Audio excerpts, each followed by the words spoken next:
Gugat cerai Sarwendah, Ruben Onsu diam saat ditanya penyebabnya. Presenter Ruben Onsu bungkam setelah menggugat cerai istrinya, Sarwendah. Kehidupan rumah tangga Ruben Onsu dan Sarwendah memang kini tengah menjadi perbincangan hangat publik. Apalagi sejak ada gugatan cerai dari Ruben Onsu.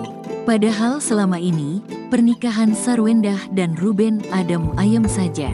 Publik pun dibuat penasaran dengan penyebab Ruben Onsu menggugat cerai sang istri. Pasalnya, kejelasannya masih menjadi tanda tanya. Namun banyak warganet yang berspekulasi masalah tersebut berkaitan dengan Bertrand Peto, anak angkat Ruben dan Sarwendah.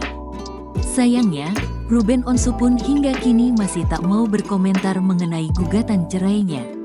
Ia memilih untuk bungkam ketika didesak untuk mengungkapkan penyebab perpisahan. Saat dihampiri sejumlah awak media pun, ayah tiga anak itu tak mengeluarkan sepatah kata pun dan hanya melanjutkan perjalanannya. Sebelumnya, chat Sarwendah setelah digugat cerai Ruben Onsu bocor. Isi chat tersebut dibongkar oleh Anwar Sanjaya atau yang dikenal dengan Anwar Bab. Anwar Bab ternyata sempat berkirim pesan dengan Sarwendah usai digugat cerai oleh Ruben Onsu. Pria berusia 31 tahun tersebut sempat memberikan semangat kepada Sarwendah lewat pesan singkat. Sarwendah pun membalas ucapan semangat dari Anwar di tengah kasus perceraiannya. Hingga kini, Anwar hanya bisa menyemangati ibu dua anak tersebut.